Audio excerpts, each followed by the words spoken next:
신바람 사연 아파트. 오늘의 사연 시작하겠습니다. 안녕하세요. 30대 초반의 직장인 여자입니다. 몇 년 전부터 저희 부모님이 제 결혼에 대해 부쩍 관심이 많아졌구나 하는 느낌을 받기 시작했어요. 알고 보니 그때쯤부터 제 또래의 친척 형제들 중 몇 명이 결혼 이야기가 오가고 있다는 상황인 걸 알게 되었습니다. 제 주변 친구들 중에 벌써 결혼한 친구들도 몇 있기는 했는데, 그때는 아무 생각 없었는데 부모님이 제 결혼에 대해서 보채기 시작하니 언젠가부터 그게 그렇게 부담감이 느껴지더라고요. 대학 들어갈 때는 친척들 중 누구는 어디 대학 붙었다더라 하는 이야기로 부담을 느꼈고, 저도 적당히 괜찮은 대학 들어간 뒤에는 취직 자리를 두고 어느 회사에 갔다더라 하는 이야기로 부담을 느꼈어야 했어요. 제법 괜찮은 회사 들어가게 되면서 이제는 더 이상 친척 형제들과 비교당하는 일은 없겠구나 싶었는데, 이제는 결혼을 가지고 똑같은 스트레스를 받아야 하나 싶더라고요. 이젠 저뿐만 아니라 제가 결혼할 상대가 어느 학교를 졸업했는지, 어느 회사를 다니고 있는지까지 신경 써야 한다는 게 참 그렇더라고요. 저한테는 오래 만난 남자친구가 있긴 했지만 결혼을 전제로 연애를 하고 있던 게 아니다 보니 저희 집에서 결혼은 언제 하느냐 하는 등의 이야기가 오고 간다는 걸 꺼내기가 참 힘들었었지요. 그런데 남자친구도 저랑 별반 다를 것 없는 상황이었나 보더라고요. 남자친구는 올해 35인데 회사 생활도 오래 했고 직급도 이제 대리를 달아서 집에서 안 그래도 결혼에 대해서 스트레스를 주고 있다는 사실을 전해왔어요. 그렇다 보니 자연스럽게 저와 남자친구 사이에서 결혼에 대한 이야기를 주고받기 시작했던 것 같아요.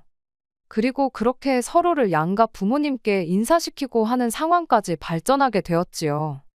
서로를 양가에 인사시킨 이후로는 특히 제가 남자친구와 남자친구 부모님까지 같이 해서 가끔씩 외식을 하거나 어디 교회로 같이 놀러 가거나 하는 일이 있었어요. 그때는 마냥 좋은 분들이시구나 생각했는데 본격적으로 결혼 이야기가 오가기 시작하니 결혼은 현실이라는 말이 와닿기 시작했네요. 얼마 전 일이었는데 남자친구가 큰 집에 가족 모임이 있다고 저보고 같이 거기를 다녀오자는 이야기를 해왔어요. 이미 양가 부모님께는 인사가 끝난 상황이니 이참에 다른 집안어른들께도 저를 소개시키고 싶다. 뭐 그런 취지로 꺼낸 이야기라 하더라고요. 남자친구 부모님도 은연중에 너네 결혼하면 이런 식으로 이야기를 꺼낼 때가 있었고, 저희 부모님도 남자친구가 나온 대학이나 직장이나 뭐 하나 빠지는 곳이 없다며 마음에 들어 하셨기도 해서 아마 이렇게 언젠가는 결혼을 진짜로 하게 되겠다는 생각을 가지고 있었던 것 같아요.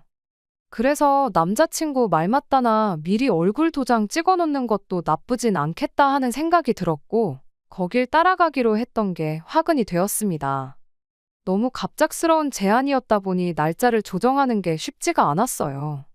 남자친구는 이미 회사에 이야기해서 월차 신청을 해놓아 문제가 없는 상황이었는데, 저의 경우에는 사전에 이야기된 게 아니다 보니 어쩔 수 없이 아쉬운 소리를 해야 했습니다. 그런데 회사에서 친하게 지내던 직장 선배가 제 상황을 듣고는 저보고 거길 왜 가냐고 물어왔어요.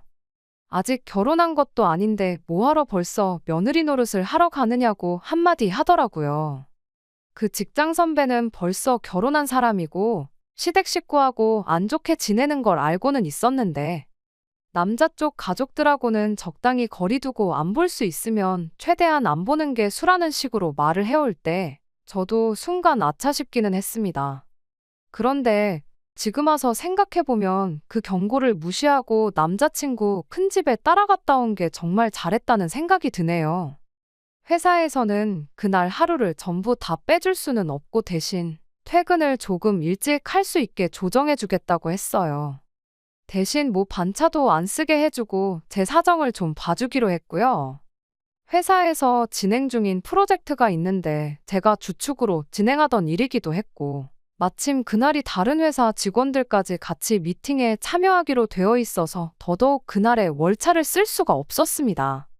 남자친구에게는 늦지 않게 도착하겠다 말하고 주소를 받아놨는데 제가 따로 출발해서 늦지 않게 도착하겠다는 그 말을 잘 못 알아들었었나 보더라고요. 바쁘게 회의를 끝내고 조금 이른 퇴근을 하고 부랴부랴 출발을 했는데 전화기를 보니 남자친구한테 어디냐, 어딘데 아직도 연락이 없냐 하면서 전화에 문자까지 잔뜩 보내놨더라고요. 미팅 때문에 전화기를 신경 쓸 겨를이 없어서 연락을 다 놓쳤던 건데 아무튼 남자친구한테 지금 출발한다고 전화를 몇 번이고 했는데 전화를 안 받길래 뭐 급한 척 하더니 급한 게 아닌가 싶기도 하고 아니면 거기서 바쁜가 싶기도 해서 별 신경 쓰지 않고 저는 저대로 출발을 했습니다. 그렇게 남자친구 큰 집에 도착을 했네요. 서두른다고 했지만 평소 퇴근 시간보다 조금 일렀을 뿐이지 한참 차가 막힐 시간이라 예상한 시간보다 더 늦게 도착을 했어요. 도착하고 나서도 남자친구가 전화를 안 받으면 어쩌나 걱정을 했는데 다행히 도착하자마자 남자친구한테 어디냐고 연락이 왔네요. 집은 주택이라 찾기가 쉬웠어요. 마당도 넓고 식구가 몇 명이나 온 건지 집 주변부터 해서 차가 잔뜩 주차돼 있고 집안에서 웅성대는 소리가 바깥까지 들릴 정도로 시끌벅적하니 안 봐도 이 집이겠구나 싶었습니다. 주차하고 차에서 내리니 때마침 남자친구가 저를 데리러 나왔더라고요. 그런데 표정이 뭔가 안 좋아 보였어요. 한참 바쁘게 일하다 온 사람한테 고생했다는 말이 먼저가 아니고 저보고 너무 늦었다면서 음식 준비하는 거 하나도 못 도왔으니 정리할 때는 꾀부리지 말고 열심히 하라고 핀잔을 주더라고요. 그때 직장 선배가 한 말이 머릿속을 스쳐 지나갔네요. 아직 결혼도 안 했는데 며느리 노릇 하러 가냐던 그 말이 말이에요. 나 손님으로 오는 거 아니었냐. 내가 왜 음식 준비며 뒷정리를 해야 하느냐 따질 새도 없이 남자친구가 저를 데리고 다니며 집안어른들한테 저를 인사시키기 시작했어요. 식구가 엄청 많아서 누가 누군지 기억도 못하겠고 아까 본 사람이 지금 본 사람 같고 정신이 없는데 남자친구 큰어머니라고 하는 분이 바빠 죽겠는데 인사 같은 건 나중에 하면 되는 거 아니냐며 저보고 와서 상 차리는 거나 도와달라고 하는 겁니다. 남자친구는 그러세요 하고는 저를 두고 친척 어른들이 따로 모여 있는지 시끌시끌한 방 안으로 휙 가버리더라고요. 주방에 있는 친척분들한테는 인사도 제대로 못 드렸는데 얼떨결에 붙잡혀서 음식 나르는 걸 도와줬어요.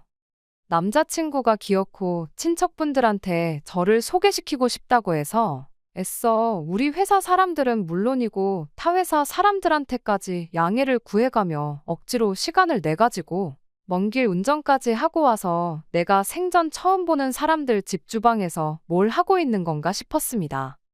남자친구가 음식 준비 하나도 못 도와줬으니 눈치 보라고 했던 그 말도 계속 머릿속에 맴돌고 그런데 가만 보니까 주방에서 음식들 하나씩 해다 나르는 건 온통 여자들 뿐이었고 남자친구를 포함한 남자 식구들은 전부 그 시끌시끌한 방에 모여서 하고 있던 게 먼 해외 스포츠 경기를 보고 있었습니다. 몇 개나 붙여놓아 거실을 꽉 채운 밥상은 이미 다 준비가 되어 있던 상황이었는데 그 집구석 여자들은 한 명씩 돌아가면서 그 방 앞에 기웃거리면서 식사 준비됐다, 진지 드시라 하면서 눈치만 보며 차려놓은 밥도 못 먹고 가만히 앉아 있더라고요. 그놈의 해외 축구 경기가 뭐라고 한국 선수 한 명 나오지 않는 경기를 두고 누가 더 잘하네 마네 하면서 아주 축구 감독인 것 마냥 지들끼리 토론을 하고 있더라고요. 나와서 밥 먹으라고 한 명씩 돌아가면서 사정을 하다시피 하는데도 듣는 둥 마는 둥 하면서 지들끼리 저렇게밖에 못하냐며 TV 속 축구 선수한테 열을 올리고 있는데 그 꼴이 참 어이가 없었습니다. 전반전이 끝난 건지 그제서야 한두 사람씩 나와서 밥상머리 앞에 기웃거리는데 후반전을 시작부터 챙겨봐야 했는지 경기 시작하는 소리 듣겠다고 TV 소리는 어마무시하게 켜놓고 왔더라고요. 사람들 떠드는 소리에 시끄러운 TV 광고 소리까지 섞여가지고 정신이 없던 찰나에 후반전 시작하는 소리가 들리니까 몇 명은 먹던 밥 내려놓고 방으로 다시 들어가질 않나. 몇 명은 커다란 접시에다가 지들 입에 맞는 반찬 몇 개씩 가득 집어다가 방으로 들어가질 않나. 아주 난리도 아니었습니다. 더 어이가 없던 건 그걸 가지고 아무 말도 안 하고 있던 그 집구석 사람들이었어요. 남자친구도 그 와중에 이 집에 아는 사람 없는 저를 챙겨주는 게 아니고 축구 보겠다고 방에서 가까운 자리에 앉아가지고는 저는 안중에도 없었습니다. 정신이 없어서 기억은 안 나는데 후반전 시작하자마자 방으로 제일 먼저 들어간 게 남자친구였었을 거예요.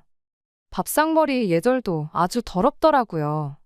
숟가락 놓고 일어났으면 그만인 거지. 방에 접시 들고 들어갔던 사람들 몇 명은 다시 나와서 고기 몇 개 집어가고 차려놓은 뷔페도 아니고 아주 가관이 따로 없었습니다. 식사가 다 끝나니 거실이랑 주방이랑 이어져 있는데도 굳이 지들 TV 보면서 밥 먹겠다고 가져갔던 접시들을 주방 싱크대에 담궈두는 게 어려운 일은 아니었을 텐데 굳이 그걸 꾸역꾸역 들고 와서는 차려놓은 밥상 위에 먹던 접시들 그대로 올려두고 다시 방으로 들어가고 그 와중에 그걸 가지고 뭐라 하는 사람 하나도 없는 게 어이가 없더라고요. 우리 집이었으면 상상도 못했을 일들이 눈앞에 펼쳐지니 아무리 집집마다 가풍이 다르다고 해도 도무지 적응이 되질 않았습니다. 그걸 보고는 군말도 없이 그릇 치우고 설거지하고 그러는데 전 일부러 아무것도 안 했어요. 애초에 꿔다 놓은 보릿자루도 그날 저보다 대접을 더 받았을 거예요. 아무도 저 신경 써주거나 챙겨주는 사람도 없고 남자친구 부모님도 저랑 같이 밖에서 봤을 때는 그렇게 좋은 분이 따로 없더니 온 식구들 모여있으니 저는 안중에도 없더라고요. 그러다가 어느 정도 뒷마무리 끝나고 나서 드디어 남자친구 어머니가 저한테 관심을 가져줬는데 기껏해야 한다는 소리가 아무것도 안 도와주고 가만히 있냐는 소리였어요.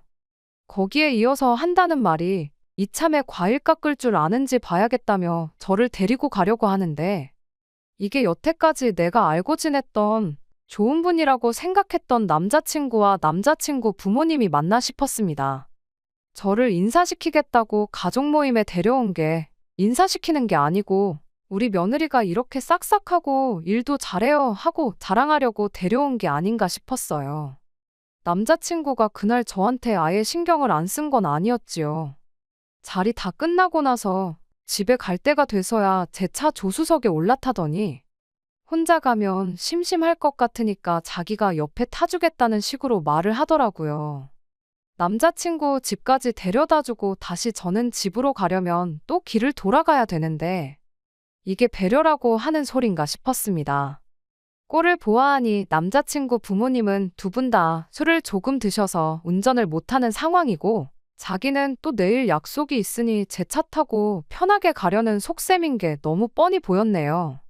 차라리 잘 됐다고 생각했어요. 그날 일에 대해서 남자친구한테 한 소리 하고 다음부터는 이런 일 없게 해달라고 단단히 일러둘 생각이었거든요. 그런데 남자친구는 제가 하는 소리를 듣곤 늦게 와서 편하게 해놓은 음식 먹어놓고는 뭐가 그렇게 불만이 많냐고 하더라고요. 엄마 말 들어보니 뒷정리도 거의 안 도와주고 과일도 깎을 줄 모르는 것 같더만 자기 식구들 앞에서 안 혼난 것만으로도 다행스럽게 여기랍니다. 제가 결혼하면 지네 집 식구 되는 건데 지네 집 분위기는 원래 이러니까 제가 적응을 하는 게 당연한 거라고 하면서 오히려 보는 눈이 한두 개가 아니니까 다음부터는 저보고 말 안 나오게 잘 행동하라고 경고를 하더군요. 결혼할 때 되니까 본성이 나오는 건지 결혼 이야기 오고 가니까 이제 다 잡은 물고기라 막 해도 상관없다고 생각한 건지 모르겠는데 차라리 결혼하기 전에 진짜 본성을 알게 된 게 참 다행이구나 싶었어요. 그리고 이 결혼은 하는 게 아니라는 확신이 들었습니다. 며느리 자리가 무슨 벼슬자리라고 이 남자랑 결혼해서 이 집 식구가 되면 사람 대접은 고사하고 식모 대접도 제대로 못 받겠거니 하는 생각이 들더라고요. 마침 고속도로 달리는 중에 휴게소 사인이 보였는데 남자친구가 화장실 좀 다녀와야겠다고 차 좀 세워보라고 하더라고요. 금방 다녀온다고 차에서 내리는데 남자친구가 화장실 들어가는 거 보자마자 그대로 차를 출발해서 저 혼자 집으로 왔네요. 휴게소에 혼자 남겨진 걸 눈치챈 남자친구가 그때부터 쉬지 않고 계속 전화를 하길래 전화기 꺼버리고 그대로 집으로 와버렸어요. 아침에 핸드폰 켜보니 카톡이 100개가 넘게 와 있었어요. 좋은 소리는 당연히 하나도 없었고요. 그날 점심쯤 돼서 연락이 또 와서 이번엔 전화를 받아줬더니 그때도 잔뜩 화가 나서는 저한테 제정신이냐고 사람을 그 늦은 밤에 휴게소에 버리고 가는 사람이 어딨냐고. 택시비가 얼마나 나온지나 아냐고 따지고 드는데 그 와중에도 자기가 뭘 잘못해서 그 밤중에 휴게소에 버림받고 남게 되었는지 뉘우치기는커녕 택시비 걱정하는 게 정말 잘 두고 내렸다는 생각밖에 들지 않았네요.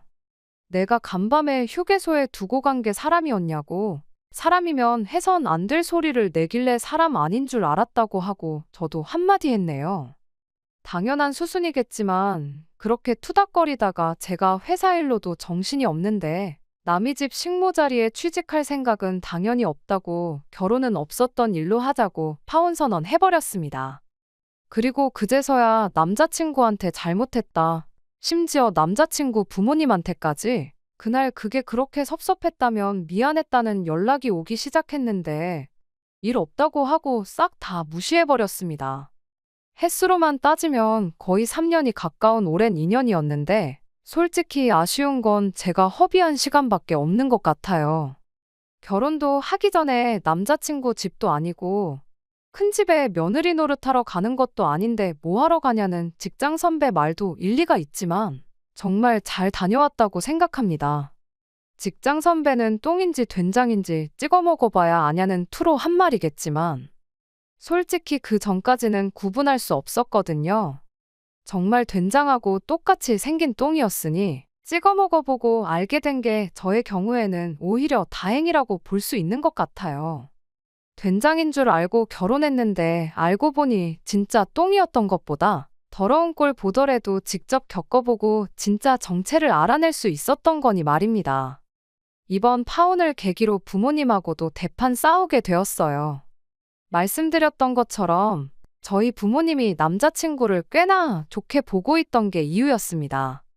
특히나 그 와중에도 한다는 소리가 그래도 아쉽다고 하면서 남자친구 나온 대학교도 대학교고 다니고 있는 회사도 대기업인데 친척들 중에서 제가 제일 시집 잘 가는 거나 마찬가지였는데 그걸 제 손으로 내치고 왔다고 불만인 듯이 이야기를 하셨거든요. 그 말이 너무 서운해서 그동안 속으로만 눌러 참고 있던 말들을 다 쏟아내고 말았네요. 앞으로 내 평생이 걸린 일이나 마찬가지인데 그깟 친척들한테 자랑거리 몇 개 할 거 없어진 게 그렇게 아쉬우셨냐고. 대학교도 취직할 때도 정말 부담스러웠는데 친척 형제들하고 비교하는 거 그거 너무 지긋지긋하니 그만 좀 하시라고요. 평생 부모님께는 싫은 소리 한 적 없는데 그때만큼은 참을 수 없었습니다. 그런데 다 뵙고 나니 너무 속이 후련했어요. 그간 알게 모르게 친척들 중에서 소위들 말하는 가장 잘 풀린 사람이 돼야 한다는 부담을 갖고 살았던 제 자신에게서 해방되는 기분이었습니다. 부모님하고는 그렇게 대판 싸웠지만 오히려 전화위복이 되었어요. 부모님께서는 제가 그렇게 부담을 느끼고 있는 줄 몰랐다며 저한테 미안하다고 사과를 해오셨고 앞으로는 그런 거 상관없이 평생 제 편에 서주겠노라는 말을 들었으니 말입니다. 파혼했지만 오히려 저한테는 모든 게 다 잘 풀린 것 같아요. 그간 열심히 살아온 보상을 받는 건지 아니면 운이 따라주는 건지는 아직도 잘 모르겠지만 적어도 앞으로는 진짜 제 인생을 살 수 있는 계기가 된 것 같아서 요즘은 자다가도 콧노래가 나오네요. 끝까지 들어주셔서 감사합니다. 오늘의 사연은 여기까지입니다. 구독과 좋아요, 알람 설정 부탁드리고 더 좋은 사연으로 다시 찾아뵙겠습니다. 감사합니다.